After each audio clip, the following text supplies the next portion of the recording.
مفتی صاحب کے YouTube channels کو سبسکرائب کیجئے اور ان کے تازہ بیانات کے ذریعے اپنے علمی، اصلاحی اور فکری آبیاری کرتے رہیں۔ میرے محترم دوستو، بزرگوں، عزیزو، رمضان المبارک کے آخری ایام ہیں۔ ممکن ہے کہ یہ رمضان کا آخری جمعہ ہو۔ اگر رمضان کا مہینہ 29 کا ہوا تو یہ آخری جمعہ ہے۔ اگر رمضان 30 کا ہوا تو آئندہ آنے والا جمعہ آخری جمعہ ہوگا۔ جمعۃ الوداع کا مطلب یہ ہے کہ رمضان کا آخری جمعہ، کہ رمضان کے مہینے کا جو جمعہ ہے اس کی برکات، اس کی فضیلت عام جمعے کے دن سے زیادہ ہے، کیونکہ یہ رمضان کا جمعہ ہے۔ اس اعتبار سے اس جمعے کو اللہ تعالیٰ نے جو رمضان کے مہینے میں آتا ہے اس کا مقام بڑھا دیا ہے۔ لیکن ہمارے معاشرے میں لوگوں نے رمضان کے آخری جمعے کچھ خاص احکام مقرر کر لیے ہیں، اپنی طرف سے بنا لیے ہیں، جبکہ شریعت کا اور حقیقت کا ان سے کوئی تعلق نہیں۔ جمعۃ الوداع کے خاص نمازیں مقرر کر لیں، خاص ذکر اذکار مقرر کر لیے، جبکہ ایسا نہیں ہے۔ جس طرح جو دوسرے جمعوں کی فضیلت ہے، اسی طرح آخری جمعے کی بھی وہی فضیلت ہے۔ لوگوں نے ایک نماز بنا لی جسے قضائے عمری کا نام دیتے ہیں، کہ رمضان کے آخری جمعے میں 4 رکعت نماز پڑھو، جتنی نمازیں زندگی میں قضا ہو گئیں سب ادا ہو گئیں، ختم ہو گئیں۔ ایک من گھڑت بات معاشرے کے اندر رائج ہو چکی ہے کہ ہزاروں نمازیں اس کے ذمے میں ہیں، کئی سال کی نمازیں اس کے ذمے میں قضا ہیں، بس رمضان کے آخری جمعے 4 رکعت پڑھو ساری فارغ ہو گئی، جبکہ ایسا نہیں ہے۔ جس مسلمان کے ذمے جتنی نمازیں واجب ہیں، جب تک وہ انہیں ادا نہیں کرتا اس کے ذمے سے ساقط نہیں ہو سکتا۔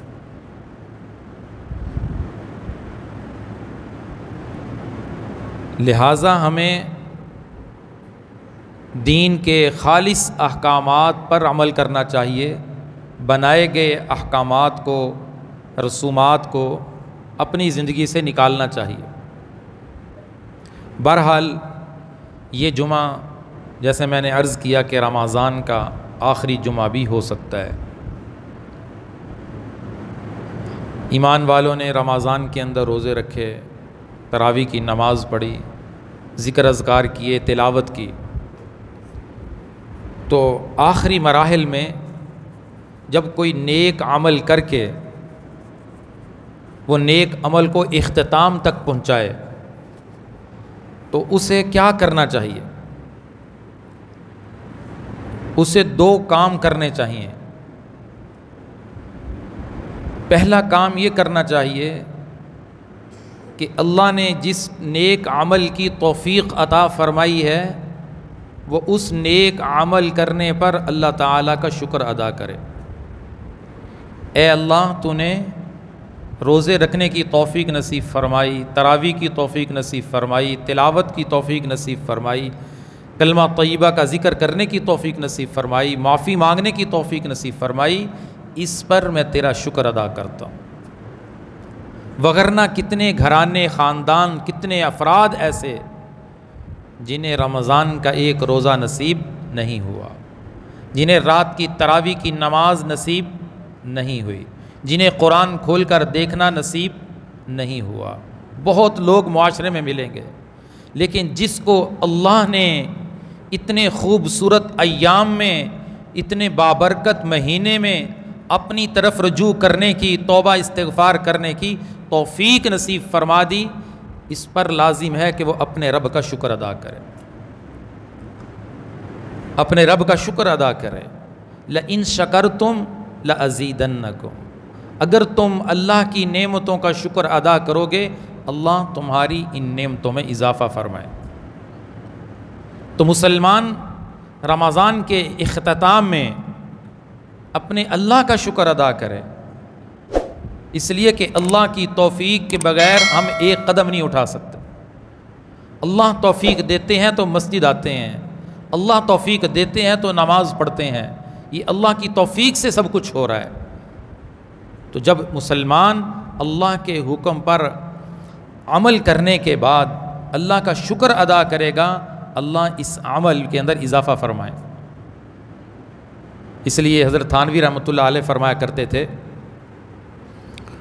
کہ اگر کوئی یہ چاہتا ہے کہ میرا خاتمہ ایمان پر ہو، وہ اپنے نعمت ایمان پر اللہ کا شکر ادا کرے ہر دعا میں، اس کا فائدہ یہ ہوگا کہ اس کا خاتمہ ایمان پر ہوگا، ایمان میں اضافہ ہوتا چلا جائے گا، کیونکہ اللہ کا وعدہ ہے کہ تم میری نعمت کا شکر ادا کرو گے تو میں اس میں اضافہ کروں گا۔ تو نعمت ایمان سے بڑھ کر کوئی نعمت ہو سکتی ہے؟ جس کو اللہ نے ایمان کی نعمت نصیب فرمائی تو اس پر جب بار بار اپنے رب کا شکر ادا کرے گا انشاءاللہ اتنا اضافہ ہوگا کہ اس کا خاتمہ ایمان پر ہو جائے گا۔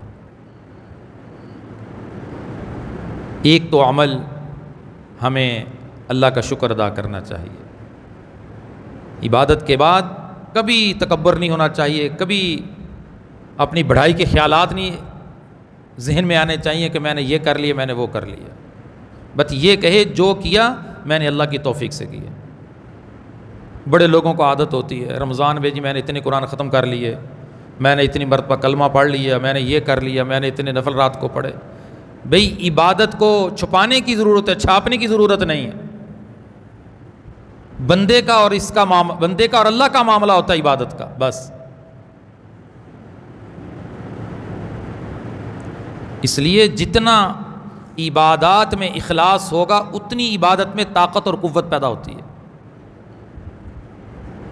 تو کوئی پوچھ بھی لے تو اس کو یہی کہیں بس جتنی اللہ نے توفیق دی تھی الحمدللہ ہم نے تلاوت کر لی، جتنی اللہ نے توفیق دی ہم نے عبادت کر لی، قرآن پڑھ لیا۔ اس سے انسان کے اخلاص میں قوت پیدا ہو، وگرنہ اگر اظہار کرنا شروع کر دے، بتانا شروع کر دے تو نقصان بھی ہو سکتا ہے۔ نفس تو پہلے ہی بندے کا دشمن ہے۔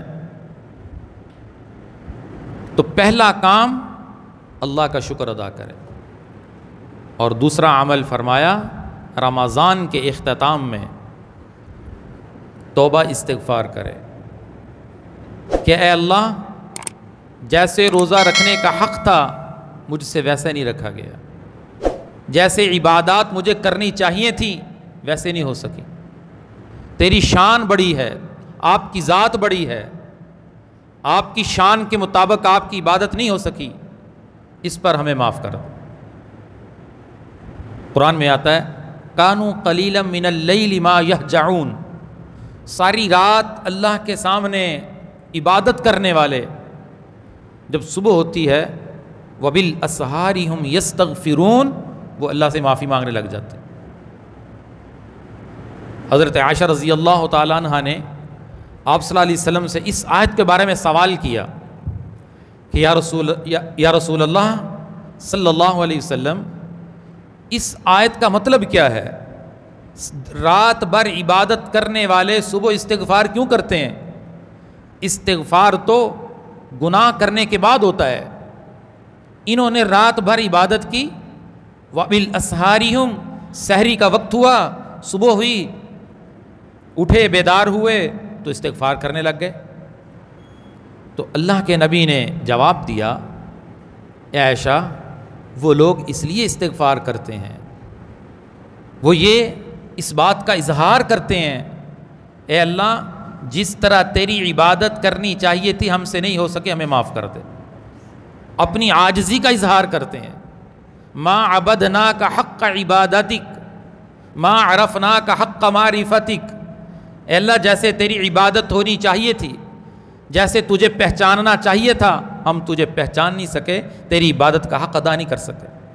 جس طرح کوئی انسان کسی بڑے کو ہدیہ پیش کرے، گفٹ پیش کرے، کہتا ہے یہ معمولی سا گفٹ لے لیں، آپ کی شان کے مطابق تو نہیں ہے، ہم آپ کی شان کے مطابق آپ کا حق نہیں ادا کر سکتے، ہم معاشرے کے اندر بھی کہتے ہیں۔ تو اسی طرح ایک بندہ جب اللہ کے سامنے عاجزی اختیار کرتا ہے، انکساری اختیار کرتا ہے، تواضع اختیار کرتا ہے، اپنی عبادت پہ کوئی ناز نہیں کرتا، وہ یہی کہتا ہے کہ جو اللہ نے مجھے توفیق بخشی میں نے اللہ کی عبادت کی، اور اس میں اللہ کی عبادت کا مجھ سے حق ادا نہیں ہوا، میں اللہ سے معافی مانگتا ہوں۔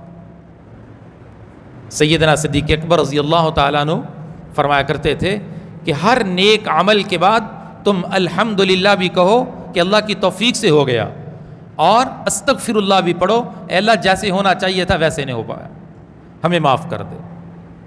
انشاءاللہ اس عمل کی برکت سے اللہ آپ کے عمل کو اپنی بارگاہ میں قبول فرما لیں گے۔ ہر عبادت کے اختتام میں اللہ کا شکر بھی ہو اور اللہ سے معافی مانگنا بھی ہو، استغفار بھی ہو۔ اور تیسرا عمل، رمضان کی بڑی قیمتی مبارک گھڑیاں اپنے اختتام کی طرف جا رہی ہیں۔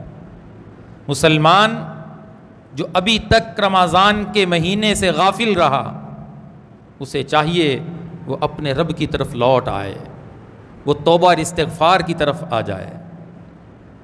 حالات زمین کے کتنی تیزی سے بدل چکے ہیں، ملک کے حالات بدل چکے ہیں، لوگ بیچارے پریشان ہیں، مصائب، آلام، پریشانیوں نے گھیرا ہوا ہے، لوگوں کو دو وقت کا کھانا میسر نہیں ہے۔